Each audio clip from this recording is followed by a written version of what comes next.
Saludos a todos, soy Gonzalo Cañete y este es el reporte de estrategia semanal. Lo han vuelto a hacer, la Reserva Federal vuelve a hacer palos de ciego, vuelve a dar coletazos y vuelve a despistarnos. Creo que es una estrategia ya más que una cuestión meramente accidental. Bueno, arrancamos desde la página web de Bolsa School y voy a hacer el comentario semanal con estrategias, previsión y sobre todo qué es lo que ha ocurrido durante la semana pasada. En algunos mercados hemos alcanzado objetivos, ¿vale? Saludo a los colaboradores de Bolsa School como suelo hacer de costumbre. Saludo a Adrián Guzmán, a César, a Carmen, a Marco y en definitiva a todo el equipo que vamos trabajando en el análisis a través de la página web. ¿De acuerdo?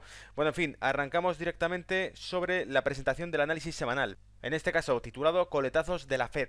Vamos a ver exactamente a qué nos referimos, pero recordad, en los últimos análisis dijimos que había un trastorno de bipolaridad dentro de la Fed, sencillamente porque no concordaban las posturas de unos y de otros. El discurso de Yellen con los matices que dio después Fischer, que nos costaron una barrida brutal de mercado a todos los operadores. Unas velas increíbles que quedaron grabadas en los gráficos. Es más, antes del discurso de Yellen ya había otro miembro de la Fed de San Francisco diciendo que la economía norteamericana no volvería a ser la que era. También quedó comentado en nuestro blog videoanálisis de hace 2 semanas, 3 semanas, este miembro de la Fed de San Francisco comentando que bueno, que no volvería a ser lo que era.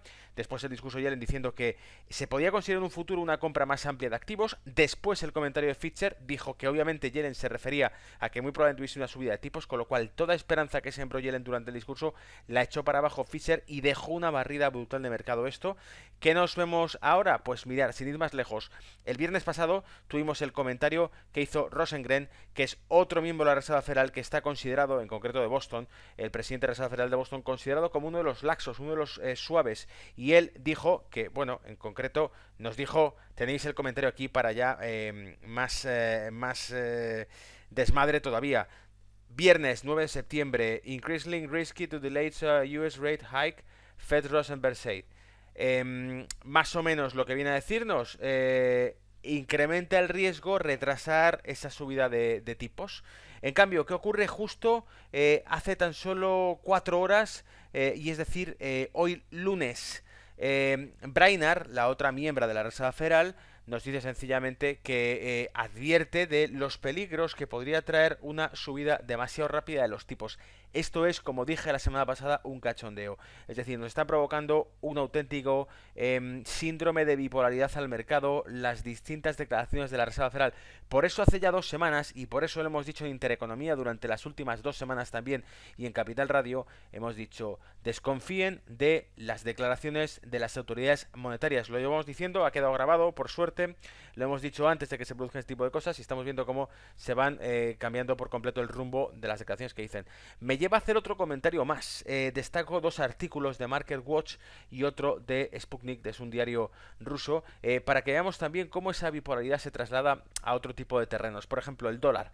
En opinión de Market Watch decía, dollar status won't be tarnished by sales of Chinese SDR bonds. Ahora explicamos qué es esto. No se vería afectado o trastornado por la comercialización o la venta de los bonos SDR en China. Los bonos SDR, el SDR es la divisa que condicionó el FMI, que es esa divisa de depósito o divisa de reserva, derechos especiales de giro en el castellano, DEG. ¿Qué quiere decir? Que el FMI quiere desarrollar, bueno, ya desarrolló hace mucho tiempo, pero no se ha llevado a cabo, no se ha comercializado, una cesta de diferentes divisas que sirvan como una especie de moneda de cambio dentro del propio FMI para las reservas de los países miembros del FMI. ¿Y por qué es importante esto? Porque, número uno, el FMI aceptó finalmente el yuan dentro de la cesta de reservas como moneda más dentro del DEG, del DEG, de esa divisa, cesta de divisas que se crean. ¿Y por qué es un reto para el dólar? Bueno, Market Watch nos dice el dólar no se vería afectado, el estatus del dólar no se vería afectado por la venta de este bono en Singapur. Y sin embargo, el diario Sputnik nos dice el G20 da la bienvenida al yuan, a la inclusión del yuan en la cesta de mercados de divisas del FMI, ¿vale? ¿Y por qué es importante? Pues, de nuevo, otra cita más, quien tiene el oro hace las reglas. Vemos que las reservas de oro de China se han triplicado en tan solo una década, y estos son cifras oficiales del Banco Popular de China. Con lo que no contamos es con la cantidad de activos que puedan contar en conjunto el sistema financiero chino, que sabemos que tiene una compra masiva de metales desde hace una década prácticamente. Al igual que Rusia, por cierto, pero desde luego el que tiene la mayor reserva es China antes que Rusia.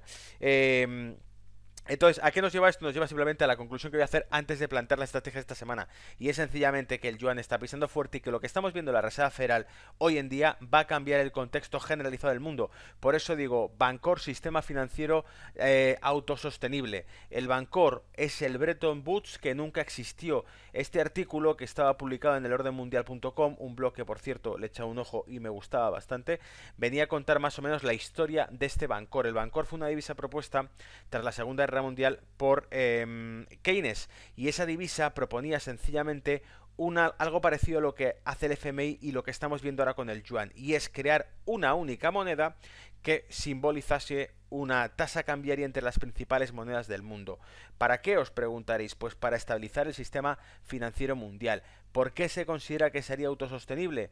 Sencillamente porque el modelo que planteó Keynes, que por cierto fue rechazado, obviamente, por eso es el Bretton Woods que nunca existió, el pacto monetario que nunca existió, establecía que se sancionasen a los países que dentro de este Banco Mundial o de este FMI tuviesen superávit de reservas o déficit de las mismas. Es decir, estableció un equilibrio en el cual los países que tenían un superávit se veían obligados a canalizar ese superávit hacia países con déficit, de manera que se reequilibraba continuamente el sistema, forzosamente.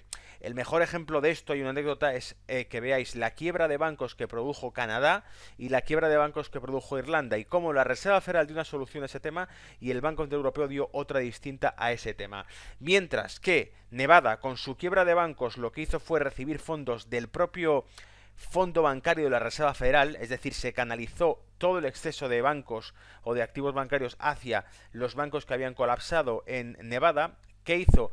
Restableció rápidamente el mercado de trabajo, recuperó el crédito rápido y la economía de Nevada tuvo una crisis temporal bastante ligera. Ahora, en cambio, lo que ocurrió con Irlanda, que fue prácticamente cronológicamente a la vez, lo que hizo fue que Irlanda tuviese que emitir una deuda masiva a la cual el Banco Central Europeo prestaría un rescate a cambio de un crédito, es decir, le sobreendeudaba aún más. De manera que no era una canalización de liquidez en un sistema interno, sino que era bancos, el propio BCE y el FMI se lanzaban a prestar a un país, a prestar, no a canalizar excesos de liquidez hacia ese déficit que podía tener ese país. Por lo tanto, claro, la crisis de Irlanda tuvo con una recuperación que tardó como 2 años aproximadamente, quizá 3, mientras que la de Nevada en pocos meses se había resuelto porque era mucho más rápido el sistema de canalización de excedentes de liquidez de un banco a otro. Y dicho esto, que sencillamente está hecho a nivel educativo para que aprendamos un poco más sobre el sistema financiero y la macroeconomía, voy a pasar ya a las estrategias semanales. En este caso voy a destacar muy importante el miércoles y el jueves, porque tenemos la tasa de interés de la libra y la tasa de desempleo de la libra el miércoles. Seguramente el dato del miércoles aumente la especulación sobre el dato del jueves, es decir, la tasa de desempleo británica hará que se especule más sobre la posible subida de tipos o bajada de tipos, que más bien se especulará con una bajada de tipos como siempre, pese a que ya sabéis que mi postura es que se acabarán subiendo, o que al menos habrá una reacción de encarecimiento de la libra. Y por último, el viernes, el IPC subyacente de Estados Unidos, que también afectaría que se especule con esa subida de tipos. Así que el dato de IPC, que es el dato de inflación al fin y al cabo, influye muchísimo en que la Reserva Federal, quieras que no, es un banco central y tendrá que decidir si sube los tipos o no, basados en ese dato, al igual que basados en el empleo. Luego, ese dato creo que moverá mercado igual que lo movió la tasa de desempleo. Sin embargo, ya sabéis que estadísticamente hablando, la tasa de desempleo americana es más volátil, o produce más volatilidad que el resto de los datos macro, pero este afectará sin duda. Bueno, vamos con ello. Entonces, ¿qué destaco? Destaco el cable, la libra dólar, porque veo que sigue teniendo un patrón alcista, es decir, la tenemos ahí estancada, tocando suelos, un doble suelo clarísimo que nos ha hecho, y lo que creo es que cruzando los niveles, vamos a hacerle zoom, de este 1.35 se nos disparará hacia el 1.41. Dije 1.38 que también está por aquí, lo veis, este nivel de aquí, el 1.38 en torno a esta zona, pero sobre todo el que creo que tiene recorrido es toda esta longitud, es exactamente esta longitud. Toda esta longitud es la proyección del rectángulo hacia arriba. Por eso creo que la ruptura de este patrón finalmente al alza lo traerá para acá. Y creo que, francamente, el 1.35 es algo que parece que va a hacer tranquilamente, ¿vale? Pero bueno, podemos estar equivocados. Sin embargo, si me voy al euro-libra, me encuentro con un patrón bajista. Quizá de otro impulso y se dirija hacia el 0,8592 si me estoy equivocando. Y esta semana nos dan más liquidez de la libra y la hacen más barata, se iría para arriba esto. Pero tiene toda la pinta de estar girando. Si lo veis además, se va apoyando en esta media de 200 y de repente la media de 200 se pierde. Hace de techo y está volviendo a hacer de techo. Luego podrían empujarlo otra vez hacia este nivel, romper la línea clavicular y cumplir el objetivo de la figura hacia esta zona aquí, que es el último máximo que vimos en el 0,8095. Pues 0,81 de objetivo, más claro agua, ¿vale? Me puedo estar equivocando, no tengo la bola de cristal, pero todo apunta a que tanto la libra contra el dólar es alcista y el euro contra la libra bajista me está diciendo que la libra se fortalece, ¿vale? Pero ya hemos fracasado en este pronóstico anteriormente. Lo que pasa es que antes o después esta figura se va a acabar rompiendo y va a acabar cumpliendo, ¿vale? Me voy directamente al SP500. Fijaros la figura que ha hecho y que nos ha dejado el borrón este que nos provocó la caída del crudo y también las palabras de este señor de la Reserva Federal, que está considerado como uno, insisto, de los suaves, de los que no serían partido de la subida de tipos, y sin embargo nos advirtió de repente el viernes de golpe y porrazo de los peligros de no subirlo a tiempo, ¿vale? Entonces, ¿qué me encuentro? Que se cumplió una figura que creo que es bajista, lo rompe por completo y francamente yo creo que esto es un rebote de gato muerto, se está yendo para arriba, quizá nos dé un poquito más de recorrido alcista, pero yo personalmente me aventuraría a vender por aquí, ¿vale? Me aventuraría a vender entre los 2170, 72 puntos, y si francamente veo que lateraliza ya directamente los 155, 160, es posible que me ponga a vender también por aquí, ¿vale?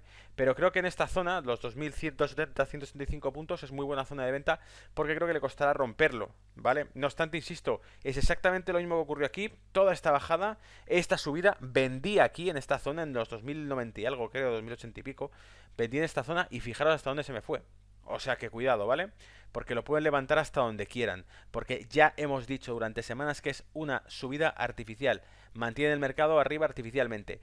Y por ello destacamos además hace 2 semanas ya hablando del Russell 2000. Y fijaros qué pronóstico y qué profético ha sido esto. Porque decíamos que el Russell 2000 se acercaba a máximos y que nos serviría como brújula para calibrar hasta qué punto podía aguantar el mercado tan arriba. Cuándo podía pinchar. Y fijaros, no ha llegado a tocar ese máximo, ¿vale? Pero en cuanto se ha acercado a la zona esta que tenemos de máximos, cierres de velas y una vela más haciendo ese sprint, casualmente es prácticamente el objetivo cumplido, ¿lo veis? Toca esto y se cae. Puede seguir apretándolo para arriba, puede seguir intentando recuperar esto, puede ir incluso hasta los 1280 puntos, ¿vale? Pero fijaros, la simetría del movimiento es idéntica. De aquí a este máximo he cogido la misma figura y la he proyectado de aquí a este máximo. Es simétrico, dos impulsos prácticamente calcados, ¿lo veis? Luego, francamente, creo que eso, hay poco recorrido alcista. DAX Etra alemán, decíamos la semana pasada que los 10.800, que bueno, que ese era el doble techo que ya hemos hecho y que ahora solamente quedaba ver si se conseguían superar o no, pero mientras estuviésemos por encima de 10.500 no se vendía nada, ¿vale? Decíamos que no era momento de vender si estábamos por encima de 10.500 y los hemos aguantado, pese a que la apertura había abierto por debajo de este nivel, ¿vale? Seguimos rebotando, vamos a ver hasta cuánto dura, pero es un rebote alcista, es un rebote de gato muerto lo que tenemos. Y en todo caso, si vemos que superan los 1800 porque le vuelvan a inflar al mercado, pues vamos a por los 11.250, por ejemplo, en esta otra zona, porque sería la simetría de este impulso. 1 y 2, mínimo recorrido de un segundo impulso alcista debe ser la longitud del primero, ¿vale? Reglas de Elliot.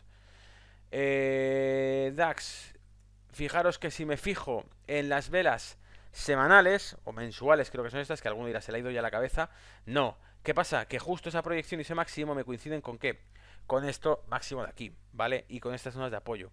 Luego sí que es un objetivo los 11.250 puntos, claro que lo es, ¿vale? Lo que pasa es que, claro, tenemos que ver un panorama alcista y no confío en él visto el mercado americano. El IBEX 35 fue otro acierto. La semana pasada hablábamos de que el objetivo era, consolidando por encima de 8.600, 8.800, irse hacia los 9.200 puntos. Y prácticamente los hemos alcanzado, 9.180 y poco, 9.180 puntos. O sea que nos hemos quedado prácticamente ahí. Entonces creo que hemos dado diana con esto, porque hemos cogido todo este recorrido alcista desde la semana pasada, ¿vale? ¿Qué va a ocurrir ahora? Creo que el rebote alcista te puede dar recorrido porque estamos por encima de los 8800 y se siente cómodo el IBEX 35 por encima de esos niveles, los hemos dicho muchas veces. Por encima de 8800 hay comodidad, mientras te aguante los 8800, pues espérate cogerle unos cuantos 200, 300 puntos al IBEX en este rebote alcista que estamos viendo, que probablemente dure 2-3 días, ¿vale? Según mi opinión. Más de cerca vamos a ver el IBEX 35 un poquito proyectado. Vemos sencillamente como este gap que nos han dejado aquí. Peleemos por recuperarlo. Vamos a por los 9000 puntos y a por los 9180 puntos. ¿Vale? Y listo. Con esto no hay más historias. Muchísima, lo veis aquí, muchísima sobreventa. Entonces, bueno, vamos a ver si con esto sacamos algo. Crudo, el crudo, por cierto, decepcionante porque yo aposté, lo sabéis, porque estos impulsos los acertamos y aposté porque abrió un apoyo en FIBO y un segundo impulso. En cambio, ha pinchado bastante, ha tenido caídas fuertes. Creo, sin embargo, que por encima de los 45.50 es una zona buena de aguante, lo veis, tenemos aquí este máximo, justo la misma zona que tenemos ahora mismo de apoyo. Entonces, ¿qué pasa? Mientras esto no lo perdamos, pues bueno, yo creo que más bien lo que podemos intentar experimentar es que toda esta tendencia alcista se siga, vuelva a atacar los 47 dólares el barril West Texas y en todo caso, si lo rompe, cogemos impulso hacia los 51, 45, 51, 50 que teníamos como último máximo y como objetivo, porque era un impulso, dos impulsos y un tercer impulso que se ha perdido, se ha corrompido, ha colapsado. Entonces vamos a ver si con esto conseguimos. Si no lo consiguiésemos, hay otra figura aquí escondida y es 1, 2, 3, quizá lo lleven hasta esta zona de toque, pero sería un hombro cabeza hombro invertido, es decir, podrían seguir jugando en esta zona sin cruzar la línea, que formarnos una consolidación de precio por esta zona, en esta cuña, y luego romperlo y coger todo este recorrido para arriba. Luego el 51.45 parece seguir siendo un objetivo ahí, ¿vale? Y ahora el oro por último. El oro, fijaros, tengo velas mensuales, aquí también me he vuelto loco, pero es que lo que veo claro es que en este caso dos velas mensuales me encierran este rango.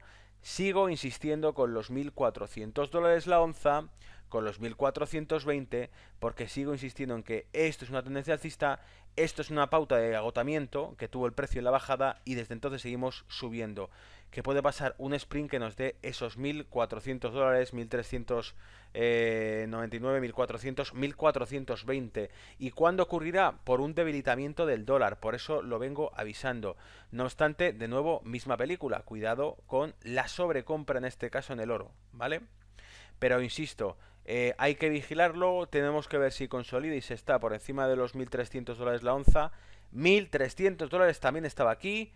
Entonces hay juego, lo veis, toda esta zona es de techo.